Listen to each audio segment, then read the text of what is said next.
Welcome to the Banker Lamp. Please enjoy the video. You start by signing into the exact Google account tied to the channel. Open YouTube Studio and make sure your channel is verified and two-step verification is active. Next, link or confirm your AdSense account because earnings flow there. If it's not linked, you won't see revenue.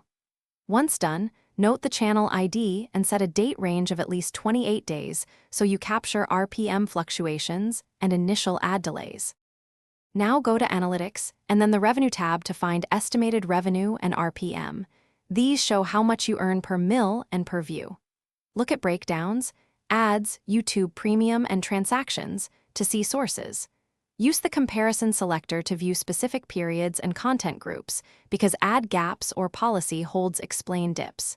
If you need granular detail, export the CSV and compare timestamps against AdSense for exact paid amounts and hold statuses. Finally, reconcile.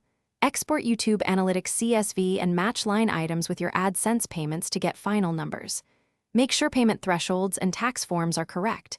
Missing tax info or an invalid payment method stops payouts. If numbers differ, check for policy holds, content appeals, or invalid traffic adjustments that reduce estimates. One key troubleshooting tip: if earnings are missing, verify AdSense account status and payment method first. Most issues trace back to linking or verification problems.